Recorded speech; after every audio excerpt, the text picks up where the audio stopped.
नवरात्राची समाप्ती झाली, पण नवरात्राच्या 9 दिवसांमध्ये कोल्हापूरच्या आई अंबाबाईची 9 दिवस वेगवेगळ्या रूपांमध्ये पूजा बांधण्यात आली होती. त्या सगळ्या रूपांचं दर्शन तुम्हाला या एकाच व्हिडिओमध्ये होणार आहे. पण त्याआधी चॅनलला सबस्क्राईब नक्की करा आणि आमच्या फेसबुक पेजलाही फॉलो करा. मित्रांनो, 15 ऑक्टोबर 2023 पासून नवरात्राची सुरुवात झाली होती. 15 ऑक्टोबरला होती नवरात्रीची पहिली माळ आणि आई अंबाबाईची या दिवशी सिंहासनारूढ पूजा बांधण्यात आली होती. आश्विन शुद्ध प्रतिपदेला अंबाबाई मंदिरामध्ये घटस्थापना करण्यात आली. तसंच आई अंबाबाईची सिंहासनाधीश्वरी या रूपात पूजा बांधण्यात आली होती. भगवतीच्या अनेक नावांपैकी एक हे ललिता सहस्रनामातील देवीचं नाव आहे. देवी ज्या आसनावर विराजमान आहे ते आसनच मुळात सृष्टीच्या उत्पत्ती, स्थिती आणि लयाचे कर्ते असणाऱ्या त्रिदेवांच्या आधाराने तयार झाला आहे.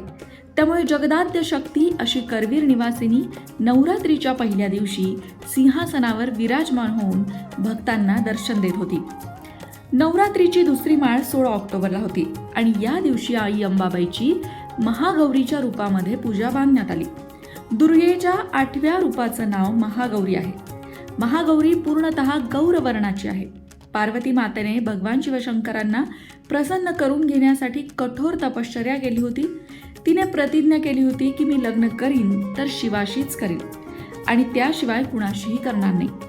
तिच्या कठोर तपश्चर्येमुळे तिचे संपूर्ण शरीर काळे पडले. पुढे तिच्या तपश्चर्येने प्रसन्न झालेल्या आणि संतुष्ट झालेल्या भगवान शिवशंकरांनी तिला गंगेचे पवित्र स्नान घडवले, जेणेकरून तिचे शरीर अत्यंत कांतिमान आणि गौरवर्णाचे झाले आणि तेव्हापासून तिचे नाव महागौरी असे पडले. महागौरीची भावमुद्रा अत्यंत प्रसन्न आणि शांत आहे. नवरात्रीची तिसरी माळ होती 17 ऑक्टोबरला आणि या दिवशी आई अंबाबाईची कामाक्षी देवीच्या रूपामध्ये पूजा बांधण्यात आली. तामिळनाडूमध्ये असणाऱ्या कांचीपुरम इथे श्री कामाक्षी देवीचे अत्यंत भव्य मंदिर आहे. हे शक्तिपीठ आहे. पुरातन काळापासून उपासनेसाठी हे मंदिर प्रसिद्ध आहे. माता सतीने जेव्हा आपल्या पित्यावर रागवून देहत्याग केला तेव्हा सतीचं अचेतन शरीर खांद्यावर घेऊन भगवान शिवशंकर भ्रमण करत फिरू लागले. तेव्हा इतर देव भयभीत झाले. तेव्हा श्री विष्णूंनी आपलं सुदर्शन चक्र सोडून सतीच्या शरीराचे भाग केले. ते अवयव जिथे जिथे पडले ती देवीची शक्तिपीठ निर्माण झाली. हे तर तुम्हाला माहितीच आहे. पण सती देवीची नाभी जिथे पडली तिथे हे कांचीपुरमचं शक्तिपीठ निर्माण झालं आणि त्याच कांचीपुरमच्या कामाक्षी देवीच्या रूपामध्ये आई अंबाबाईची पूजा बांधण्यात आली होती. आता वळूया नवरात्रीच्या चौथ्या माळेकडे. ती होती 18 ऑक्टोबरला. या दिवशी आई अंबाबाईची कुष्मांडा रूपात पूजा बांधण्यात आली. श्री दुर्गा मातेच्या चौथ्या रूपाचं नाव कुष्मांडा आहे. तिने आपल्या मंद आणि प्रसन्न हास्यातून ब्रह्मांड उत्पन्न केलं आहे. ज्यावेळी ब्रह्मांडाचं अस्तित्व नव्हतं, सर्वत्र अंधकार होता, तेव्हा आपल्या ईश्वरी हास्यातून तिने ब्रह्मांडाची रचना केली.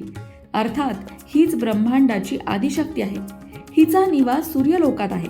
सूर्यलोकात निवास करण्याची क्षमता आणि सामर्थ्य फक्त कुष्मांडा देवीमध्ये आहे आणि त्याच कुष्मांडा देवीच्या रूपामध्ये आई अंबाबाईची पूजा बांधण्यात आली होती. नवरात्रीच्या 5व्या माळेला अर्थात 19 ऑक्टोबरला आई अंबाबाईची गजारूढ पूजा बांधण्यात आली. या दिवशी ललिता पंचमी होती आणि म्हणूनच या दिवशी गजारूढ रूपामध्ये अंबाबाईची पूजा बांधण्यात आली होती. ललिता पंचमीच्या दिवशी करवीर निवासिनी गजारूढ होऊन त्र्यंबोली देवीला भेटायला जाते अशी पौराणिक कथा सांगितली जाते आणि म्हणूनच या दिवशी देवीची गजारूढ पूजा बांधण्यात येते. नवरात्रीची 6वी माळ होती 20 ऑक्टोबरला आणि या दिवशी आई अंबाबाई मोहिनी रूपामध्ये भक्तांना भेटायला आली. देव आणि दैत्यांनी समुद्र मंथन केलं. त्यातून दुर्लभ असं अमृत बाहेर आलं. ते अमृत मिळवण्यासाठी देव आणि दैत्य यांच्यामध्ये युद्ध होऊ लागलं. दैत्यांकडे अमृत जातं की काय या भीतीने सगळे देव श्रीहरी विष्णूंना शरण गेले.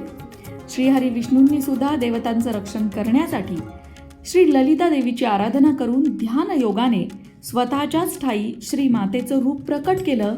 तोच मोहिनी अवतार होय आणि त्याच मोहिनी अवतारामध्ये आई अंबाबाईची नवरात्रीच्या 6व्या दिवशी पूजा बांधण्यात आली होती. नवरात्रीची 7वी माळ 21 ऑक्टोबरला होती आणि या दिवशी नारायणी रूपामध्ये आई अंबाबाईची पूजा बांधली गेली. शारदीय नवरात्र उत्सवाच्या 7व्या दिवशी कोल्हापुरातील श्री अंबाबाईची नारायणी नमोस्तुते या स्वरूपात पूजा बांधण्यात आली सर्व चराचर सृष्टी श्रीदेवी मातेच्या दिव्य तेजांशातून निर्माण झाली. अखिल ब्रह्मांडात मीच एकटी नित्य विद्यमान आहे, माझ्या व्यतिरिक्त इथे कोण आहे, असे श्रीदेवी माता म्हणते. त्यामुळे शुंभ निशुंभ युद्धावेळी ब्रह्मादी देवतांची शक्ती स्वरूपे श्रीदेवी मातेच्या साथीने युद्धात असुरांशी लढण्यासाठी उतरल्या. देवीने शुंभ निशुंभाचा वध केला आणि त्रैलोक्याला दुःखमुक्त केले. नवरात्रीच्या 8व्या दिवशी अर्थात 8व्या माळेला 22 ऑक्टोबरला आई अंबाबाईची महिषासुरमर्दिनी रूपात पूजा बांधण्यात आली. नवरात्र महोत्सवाचा 8वा दिवस म्हणजेच महाअष्टमी या दिवशी सर्व देवतांच्या तेजातून प्रकटलेल्या अष्टभुजा दुर्गा मातेने महिषासुराचा संहार केला होता. त्याच महिषासुरमर्दिनी स्वरूपामध्ये कोल्हापूरच्या आई अंबाबाईची अष्टमीच्या दिवशी पूजा बांधण्यात येते. नवरात्रीच्या 9व्या माळेला अर्थात 23 ऑक्टोबरला आई अंबाबाई दक्षिणामूर्ती रूपामध्ये भक्तांच्या भेटीला आली होती. दक्षिणामूर्ती हे भगवान शिवशंकरांचं एक रूप आहे. भगवान शंकर वटवृक्षाच्या छायेखाली ललितासनात बसलेत. भगवान शंकरांचं हे रूप विद्याप्रदायक आणि ज्ञानदायक मानलं जातं.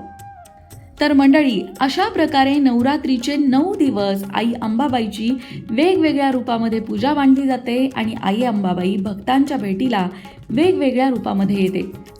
देवीच्या या प्रत्येक रूपाचं दर्शन घेताना भक्त अगदी भारावून जातात.